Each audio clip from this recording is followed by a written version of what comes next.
आज हम यहाँ मिलने आए थे।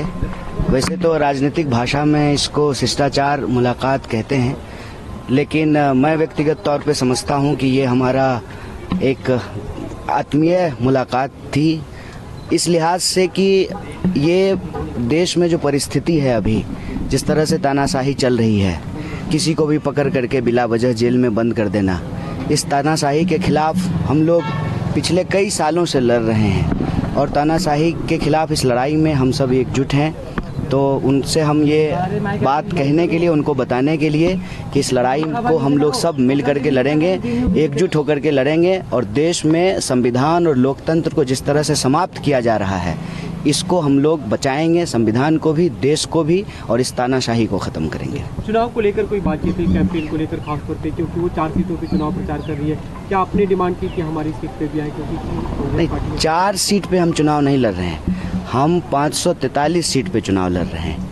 हम इंडिया अलायंस के सब लोग जो है घटक दल हैं और ये अलायंस पूरी तरह से एकजुट है। दिल्ली की भी 7 सीट पे चुनाव लड़ रहे हैं। तो जो भी हम लोग रणनीति बना रहे हैं वो किसी एक प्रत्याशी के लिए या एक पार्टी के लिए नहीं बना रहे हैं, वो दिल्ली के लिए बना रहे हैं, दिल्ली के लोगों के लिए बना रहे हैं, क्योंकि ये दिल्ली के लोगों के आत्मसम्मान का सवाल है। किसी को, एक व्यक्ति को सांसद बनाने का सवाल नहीं है, किसी एक व्यक्ति को प्रधानमंत्री बनाने का सवाल नहीं है, एक पार्टी की सरकार बनाने का सवाल नहीं है।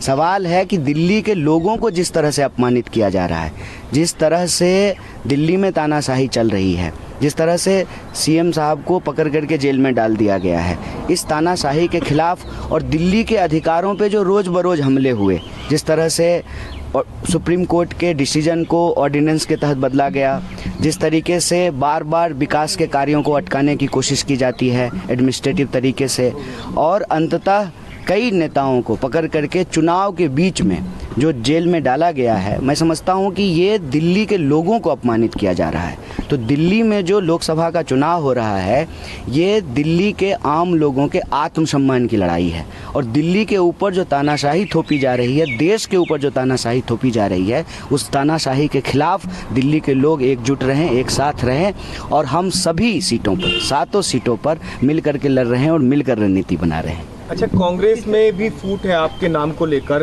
लवली छोड़ देते हैं, खत लिखते हैं, आपका नाम भी का भी जिक्र करते हैं, तो इसे आप किस तरीके से देखते हैं? क्योंकि चुनाव के दौरान ये होना तो क्या नुकसान होगा या फिर किस वजह से आप मान रहे हैं? अव्वल तो जो है वो पत्र मुझे नहीं मिला है, अव्वल वो पत्र तो मुझे नहीं मिला है, ना मैंने वो पत्र पढ़ा है। और आपको मालूम है कि देश भर में बीजेपी जो कर रही है वो ज़्यादा खतरनाक है। रादर देन कांग्रेस के किसी पार्टी के नेता ने इस्तीफा दे दिया, उससे ज़्यादा खतरनाक चीज़ें देश में हो रही है।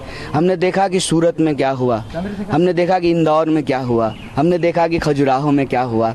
मैं तो दिल्ली के लोगों को भी कह रहा हूँ कि आप सौभाग्यशाली हैं, आपके पास मौका है कि आप वोट दे पा रहे हैं, आपके प्रत्याशी टिके हुए हैं, तो आप वोट दीजिए, क्योंकि आपको जो ये वोट देने का अधिकार मिला है ये आपके पास रहेगा कि नहीं रहेगा, पूरे देश की सूरत जो है वो सूरत जैसी बन जाएगी, इस पर विचार करना चाहिए और इस पर चर्चा करना चाहिए। चुनाव के दौरान पार्टी के भीतर प्रत्याशी को लेकर के या किसी नेता का इस्तीफा होना ये कोई नई बात नहीं है।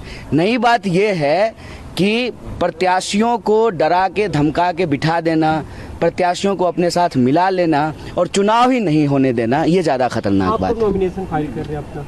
अभी तारीख तय नहीं है, तारीख तय होगी तो आप लोगों को सूचित करेंगे। आमंत्रित किया सुनीता जी को कैंपेन के लिए या वोट मांगने? अभी तारीख ही नहीं तय हुई है और हमने आपको कहा कि जो है ये मुलाकात जो है वो चुनावी नहीं है।